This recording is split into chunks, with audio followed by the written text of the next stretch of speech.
ഉപതെരഞ്ഞെടുപ്പ് പ്രചാരണം അവസാന മണിക്കൂറുകളിലേക്ക് കടക്കുമ്പോൾ ഇടത് യുവജന സംഘടനകൾക്കിടയിൽ ഭിന്നത.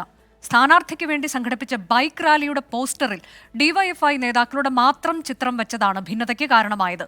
പ്രതിഷേധ സൂചകമായി എഐവൈഎഫ് ഇന്ന് വൈകിട്ട് സ്വന്തം നിലയിൽ റാലി സംഘടിപ്പിക്കും.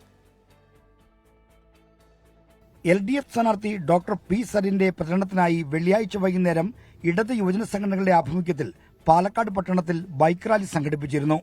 ബൈക്ക് റാലിയുടെ പ്രചരണാർത്ഥം പുറത്തിറക്കിയ പോസ്റ്ററിൽ ഡിവൈഎഫ്ഐ അഖിലേന്ത്യാ പ്രസിഡന്റ് AR റഹീം മുതൽ SFI സംസ്ഥാന സെക്രട്ടറി PM ആർഷോ വരെയുള്ളവരുടെ ചിത്രങ്ങളുണ്ട്. AIYF നേതാക്കൾ ഒരാളുടെ ചിത്രം പോലും പോസ്റ്ററിലുണ്ടായിരുന്നില്ല. മനഃപൂർവ്വം ഒഴിവാക്കിയെന്ന് വിലയിരുത്തി AIYF നേതാക്കൾ റാലിയിൽ നിന്ന് വിട്ടുനിന്നു. പ്രതിഷേധം അറിയിച്ച ശേഷമായിരുന്നു ബഹിഷ്കരണം. നേതാക്കളെ ഒഴിവാക്കി പോസ്റ്റർ തയ്യാറാക്കിയതിൽ പ്രതിഷേധിച്ച് AIYF ഇന്ന് വൈകുന്നേരം പാലക്കാട്ട് ഒറ്റയ്ക്ക് ബൈക്ക് റാലി നടത്തും. കൂട്ടായി ആലോചിച്ച് തീരുമാനമെടുക്കേണ്ട സമയത്ത് ഡിവൈഎഫ്ഐ നേതാക്കൾ ഏകപക്ഷീയമായി തീരുമാനങ്ങൾ കൈക്കൊള്ളുന്നുവെന്നാണ് AIYFന്റെ പരാതി. ഏകപക്ഷീയമായ ശൈലിയുള്ള നേതാക്കളുടെ പേരെടുത്ത് പറഞ്ഞുകൊണ്ട് മുന്നണി നേതൃത്വത്തെ പരാതി അറിയിച്ചിട്ടുമുണ്ട്. കൂട്ടായ പ്രവർത്തനം ആവശ്യമായ ഘട്ടത്തിൽ ഇടത് യുവജന സംഘടനകൾക്കിടയിലെ ഭിന്നത LDFന് തലവേദനയാണ്. 24 പാലക്കാട്.